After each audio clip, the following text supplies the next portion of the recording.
কোনো নারী যদি জানতে পারে তার স্বামী তাকে রেখে অন্য একটা মেয়ের সাথে জোরপূর্বক শারীরিক সম্পর্ক করছে, তখন ওই মেয়েটির মনের অবস্থা কি হবে? কারণ প্রতিটি নারী তো চাই তার প্রিয় মানুষটি সবার থেকে আলাদা হোক, তাকে অনেক বেশি ভালোবাসুক, তাকে পেয়ে অন্য সব নারীর মোহ কাটিয়ে নিক। কিন্তু আমাদের সমাজে এমন কিছু পুরুষ আছে যারা নিজেদের স্ত্রীকে অনেক ভালোবাসলেও তাদের এই ভালো মানুষের পেছনে রয়েছে অন্য এক ভয়ঙ্কর রূপ। ঠিক এমনই একটি গল্প নিয়ে নির্মিত হয়েছে নষ্টনীড় সিরিজটি। সিরিজটির কাহিনী এতটাই নিখুঁত যেটির শেষটা দেখলে আপনি চমকে উঠবেন। সিরিজটি আপনাকে চরম এক বাস্তবতার মুখোমুখি করবে। সেই সাথে এই সিরিজটি প্রতিটি মেয়ের জন্য মাস্ট ওয়াচ একটা সিরিজ। তাই বিশেষ অনুরোধ রইল সম্পূর্ণ এক্সপ্লানেশন দেখার। আর চ্যানেলে নতুন হয়ে থাকলে অবশ্যই সাবস্ক্রাইব করে রাখবেন। সিরিজটির শুরুতেই আমরা একটি মেয়েকে দেখতে পাই। মেয়েটির নাম ছিল গৌথলি বসাক। সে হোস্টেলে থেকে পড়াশোনা করত। তার বিয়ে হয়নি, তবুও সে একদিন সন্দেহবশত নিজের প্রেগন্যান্সি টেস্ট করে এবং ফলাফল পজিটিভ পায়। এতে সে একদমই চমকে যায়। তারপর সে একজনকে কল করে, কিন্তু সেই লোকটি তার কল রিসিভ করে না। তাই গৌধলি তাকে মেসেজ করে কলটি ধরার জন্য অনুরোধ করে, তবুও ওপাশ থেকে ওই লোকটি কলটা রিসিভ করে না।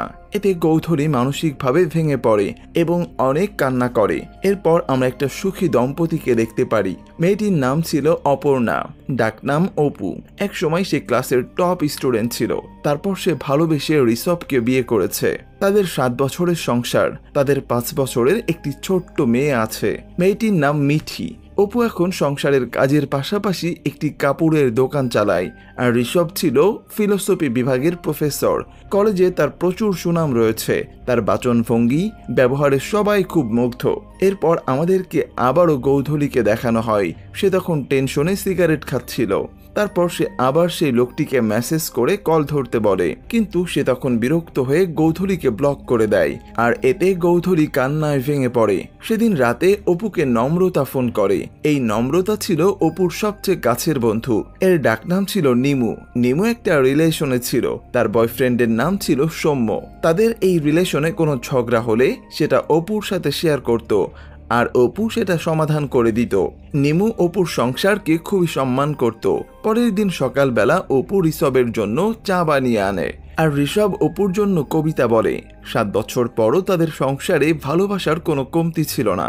এরপর অপু তার মেয়ে মিঠিকে ঘুম থেকে জাগিয়ে তোলে। তারপর সে দোকানে যাওয়ার জন্য রেডি হয়, আর ঋষভ রেডি হয় কলেজে যাওয়ার জন্য। এরপর আমরা গৌধলিকে দেখতে পারি। সে সারা রাত নিজের টেনশন কমাতে নানান রকম মাদক সেবন করছে। তারপর সে হঠাৎ কি যে মনে করে ফেসবুকে একটা মিটু পোস্ট করে। এই হ্যাশট্যাগ যুক্ত মিটু পোস্টের মাধ্যমে মানুষ রেপ কেস করত। গৌধলি তার পোস্টে জানায়, আমি কলেজ প্রফেসর ঋষভের প্রেমে পড়েছিলাম। তারপর ঋষভ আমাকে শারীরিক এবং মানসিকভাবে নির্যাতন করে। এরপর আমি প্রেগনেন্ট হই, কিন্তু এখন আমি তার সাথে যোগাযোগ করতে চাইলে সে আমাকে ইগনোর করে। মুহূর্তেই এই পোস্টটি চারিদিকে ভাইরাল হয়ে যায়। কিন্তু ঋষভ এবং গৌধলির মধ্যে কেউই ফেসবুক চালাতো না, তাই তারা খবরটা পায় না। তবে অপুর দোকানের কাজের মেয়ে সুমি খবরটা পায়, কিন্তু সে সাহস করে বলতে পারে না। এদিকে পোস্টটি পুরো শহরের মধ্যে হইচই বাজিয়ে দেয়।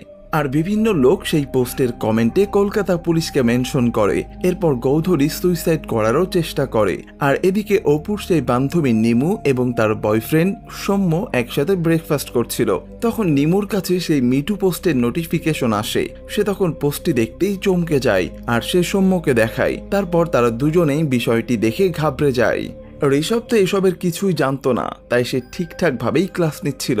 কিন্তু হঠাৎ করে ঋষভের কলেজ বন্ধু প্রশান্ত তাকে ডাক দেয় আর জানায়, প্রিন্সিপাল স্যার তোকে ইমার্জেন্সি তার রুমে যেতে বলেছে। তাই ঋষভ ছাত্রদের পড়তে বলে প্রিন্সিপালের রুমে যায়।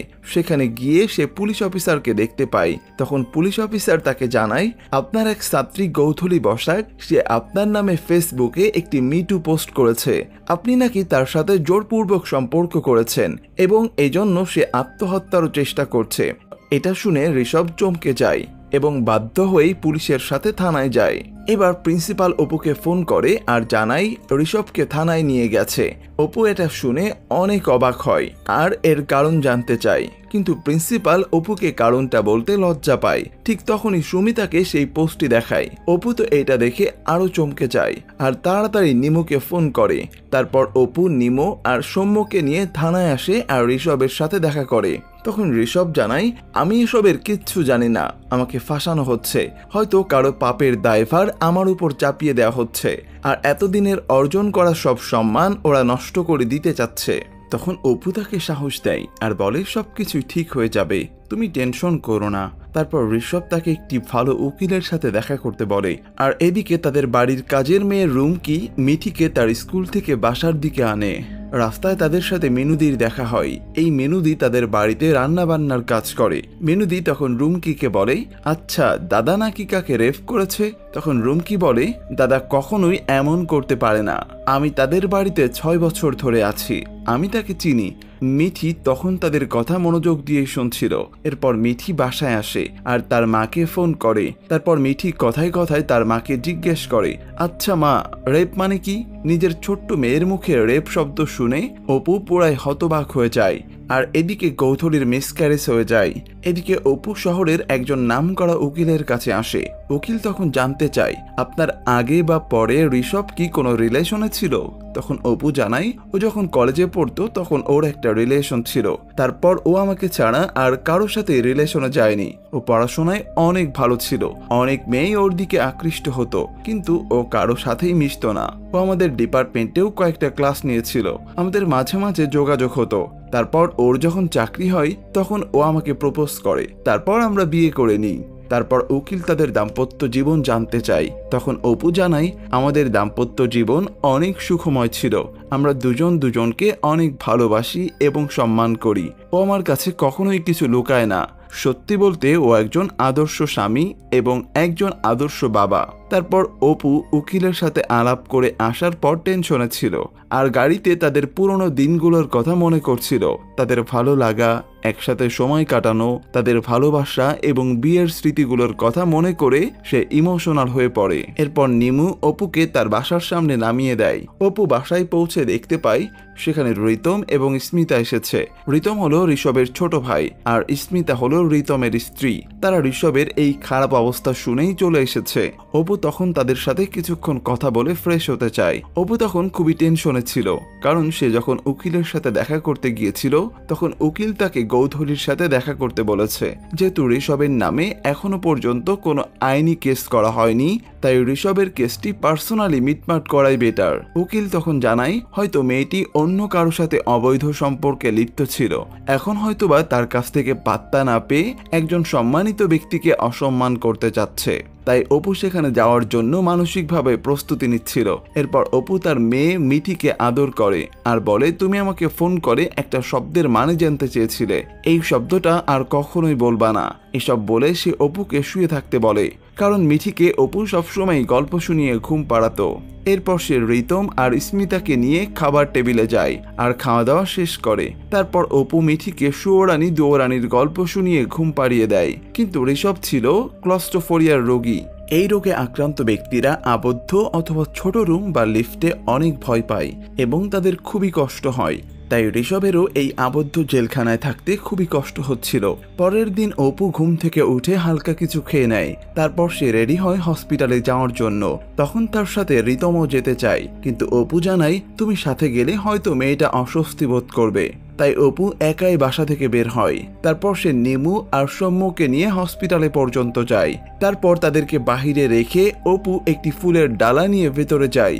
গৌধলি অপুকে দেখে চিনতে পারে আর জিজ্ঞেস করে, আপনাকে কি ঋষভ পাঠিয়েছে? তখন অপু জানায়, উনি তো তোমার স্যার হয়, তাহলে তুমি কেন ওনার নাম ধরে বলছো? তারপর অপু তাকে বলে, আমি জানি না তোমার এই বাচ্চাটা কার, যদি সে এই বাচ্চার দায়ভার না চায় তাহলে আমাকে বলো, আমি তোমাকে তোমার চিকিৎসার সব টাকা দিব, কিন্তু তুমি কেন ঋষভের বদনাম করছো?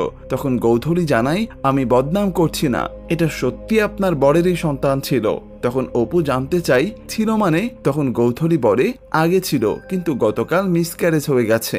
এটা শুনে অপু কিছুটা কষ্ট পায়। তারপর অপু বলে যদি তোমার সাথে সত্যি ঋষভের কিছু থাকতো তাহলে অবশ্যই আমি জানতে পারতাম, অথবা তুমিও আমাকে বলতে পারতে, কারণ তুমি আমাকে বললে আমাদের সংসার ভেঙে যেত, তাহলেই তো ঋষভের শাস্তি হতো। তখন গৌধরী জানাই আপনাদের সংসার ভাঙার বিন্দুমাত্র ইচ্ছে আমার ছিল না, আমি শুধু একটু মানসিক সাপোর্ট চেয়েছিলাম, কিন্তু ঋষভ আমাকে সেটাই দেয়নি। তখন অপু জিজ্ঞেস করে আচ্ছা আমি ধরে নিলাম তোমাদের মধ্যে সম্পর্ক ছিল, তাহলে তুমি ওর নামে মিটু কেস কেন দিলে? এসব বলতে বলতে অপু রেগে যায়। তখন গৌধরী জানাই আপনার স্বামী আমাকে জোরপূর্বক কোনো প্রকার সুরক্ষা ছাড়াই রেপ করত। বিষয়টা অপুর কাছে খারাপ লাগে, তাই সে এসবের কিছুই বিশ্বাস করে না, কারণ সে জানতো ঋষভ কখনোই এরকম খারাপ কাজ করতে পারে না, তাকে ফাঁসানো হচ্ছে। এরপর আমরা দেখি কিছু কলেজের কিছু ছাত্রছাত্রী গৌধরীকে নিয়ে সমালোচনা করছে। তাদের মধ্যে একজন গৌধরীকে খুব কাছ থেকে চিনত। গৌধরী ছিল কলেজের মধ্যে অনেক স্মার্ট এবং হ্যান্ডসাম। সে এক এক দিন এক এক ছেলের সাথে ঘোরাঘুরি করত, তাদের সাথে সময় কাটাতো, নানান রকম মাদকও সেবন করত, অনেকটা বখাটে স্বভাবের মেয়ে ছিল। এরপর অপু রাতের বেলা গৌধরীকে নিয়েই চিন্তা করে আর নিজের মিসক্যারেজের সময়টা মনে করে। মূলত অপুরও একবার বাচ্চা নষ্ট হয়ে গিয়েছিল, তাই সে মেয়েটির কষ্ট উপলব্ধি করতে পারে। আর সে যেহেতু মেয়েটির সাথে রাগারাগি করেছে, তাই সে গৌধরীকে সরি বলতে চায়। এই জন্য সে পরের দিন আবারও হসপিটালে যায় আর গৌধরীর সাথে দেখা করতে চায়, কিন্তু সেখানে গিয়ে সে জানতে পারে গতকাল রাতে গৌধরীর 2বার হার্ট অ্যাটাক হয়েছিল এবং আজ সকালেই মারা গেছে। এটা শুনে অপু অনেকটাই ইমোশনাল হয়ে পড়ে আর তারপর সে তাড়াতাড়ি খবরটা উকিলকে জানায়। তখন উকিল অপুকে তার চেম্বারে ডাকে আর জানাই যদি মেয়েটির পরিবার এখন কেসটি চালিয়ে নেয় তাহলে কেসটি অনেক জটিল হয়ে যাবে, আর যদি তারা কোনো পুলিশি কেস না করে তাহলে ঋষভ 4-5 দিনের মধ্যে জামিন পেয়ে যাবে। এখন শুধুমাত্র সময়ের অপেক্ষা। তারপর অপু নিমুর সাথে দেখা করে আর নিমুকে বলে ওই মেয়েটার কথা খুব মনে পড়ছে, গতকাল মেয়েটার সাথে দিব্যি কথা বললাম আর আজকেও মেয়েটা পৃথিবীতে নেই, কিন্তু মেয়েটি কেন ঋষভের নামে এত বড় অপবাদ দিল সেটাই আমি বুঝতেছি না। ঋষভের মতো একজন নীতিবান মানুষ সুরক্ষা ছাড়া জোরপূর্বক সম্পর্ক করবে, এটাও কি সম্ভব? যাই হোক, এইসব নিয়ে সে তখন খুবই টেনশনে ছিল।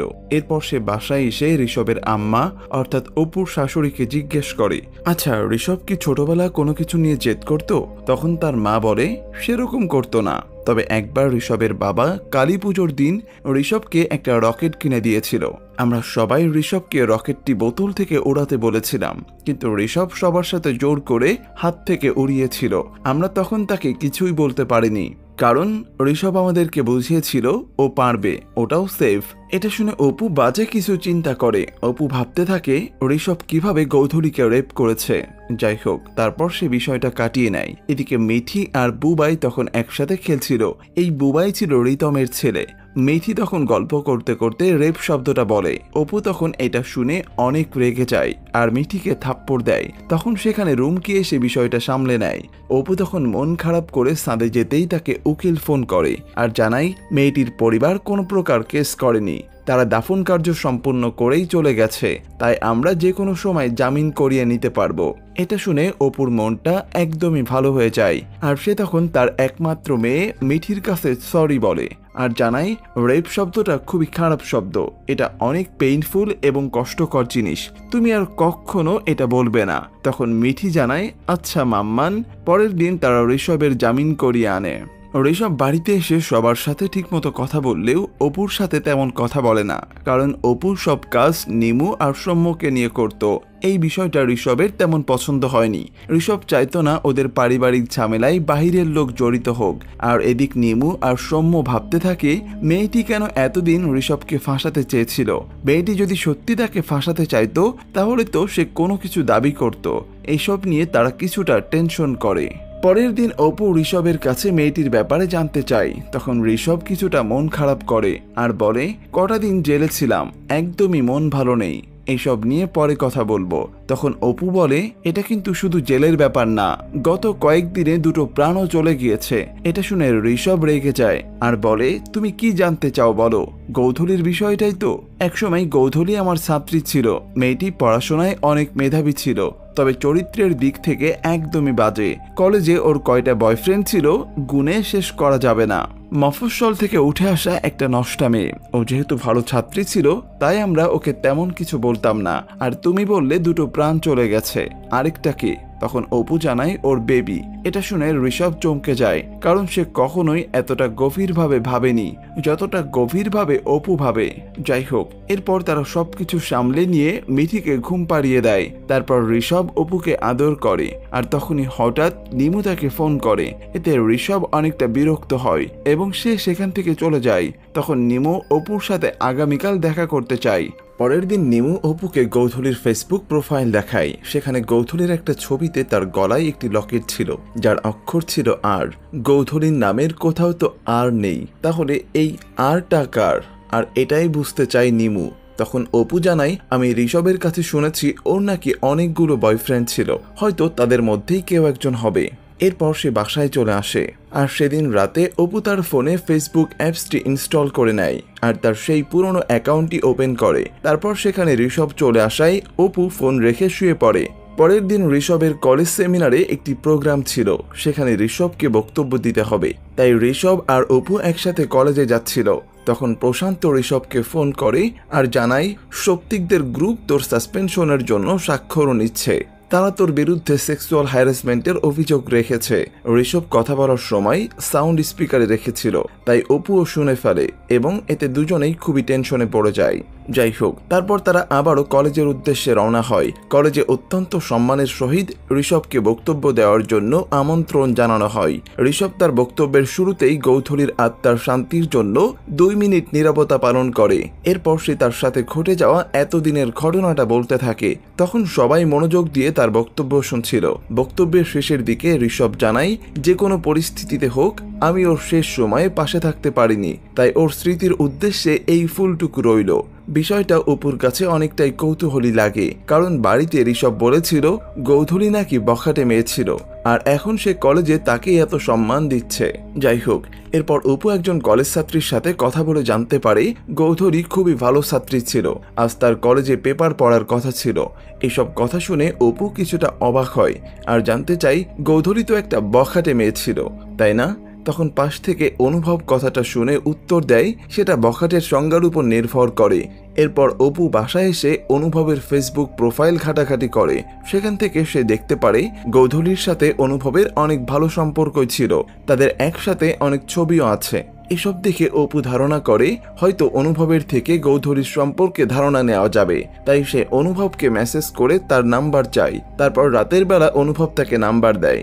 তখন অপু তার সাথে আগামীকাল বিকেলে দেখা করতে চায়। তখন অনুভবও রাজি হয়। তারপর তারা পরের দিন বিকালে দেখা করে। তখন অপু অনুভবের কাছে গৌধুলীর ব্যাপারে জানতে চায়। তখন অনুভব জানায়, আমি ওকে ভালোবাসতাম, কিন্তু ও আমাকে শুধুই ভালো বন্ধু ভাবত, আর আমাদেরকে ফ্ল্যাশব্যাকে দেখানো হয়। একদিন অনুভব গৌধুলীকে জিজ্ঞেস করে, আচ্ছা তুই তো আমাকে ভালোবাসিস না, কিন্তু যাকে ভালোবাসিস তার সাথে কি ভালো আছিস? তখন গৌধুলী জানায়, এভাবে বলিস কেন, তোকেও তো আমি অনেক ভালোবাসি। মূলত গৌধুলী কলেজের প্রায় ছেলেদের সাথে গভীরভাবে মিশত, নেশাও করত। এরপর অনুভব জিজ্ঞেস করে, আচ্ছা তোরা বিয়ে করছিস কবে? তখন গৌধুলী জানায় সে বিবাহিত।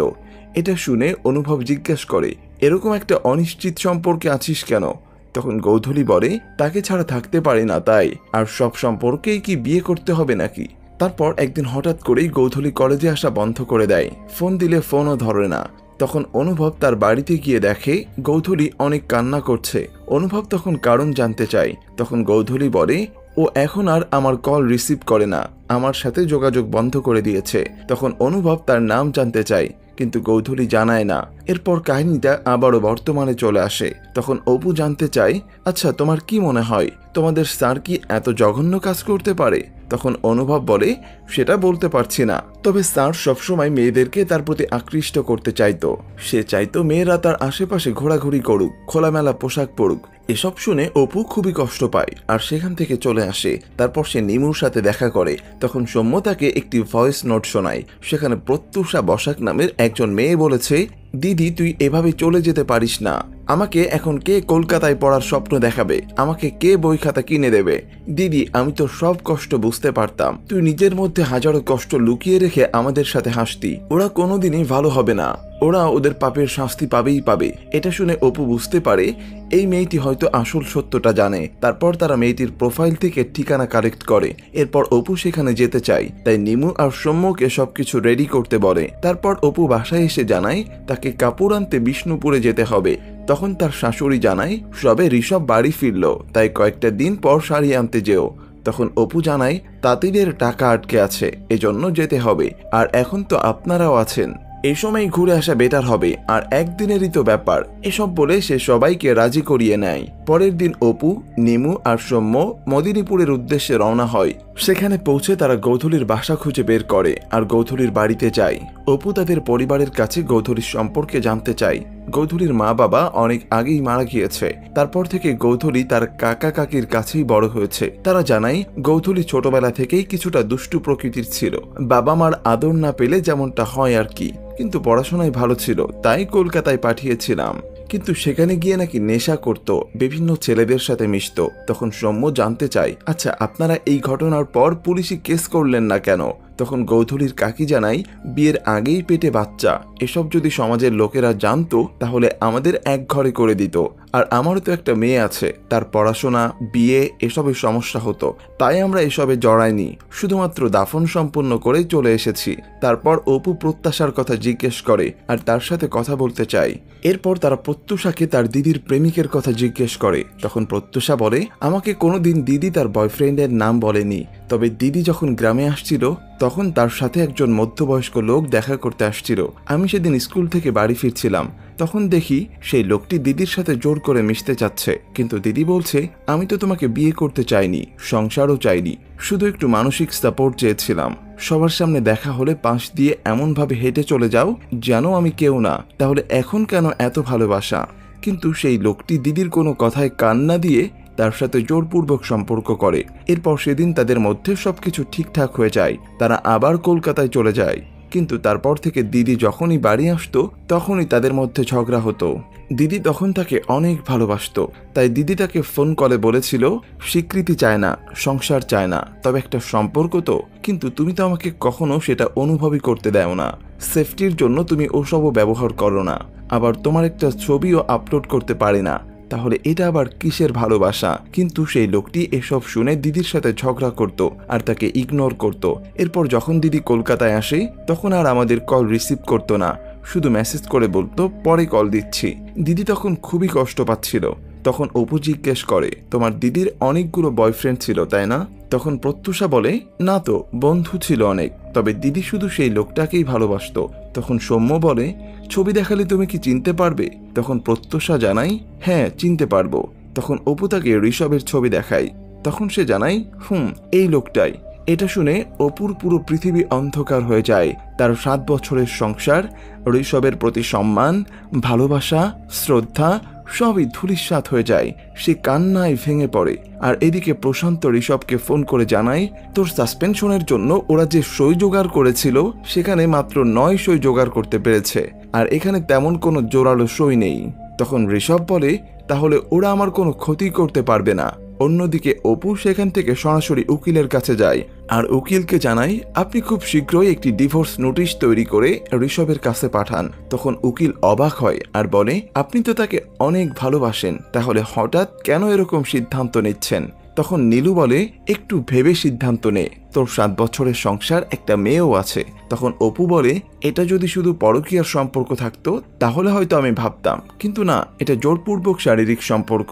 অপু আরো বলে হয়তো আমি ঋষভের উপর নির্ভরশীল, ওকে ছাড়া আমার থাকতে বড্ড কষ্ট হবে, তাই বলে জেনে শুনে এরকম মানুষের সাথে থাকা অসম্ভব। এসব শুনে উকিলও রাজি হয়।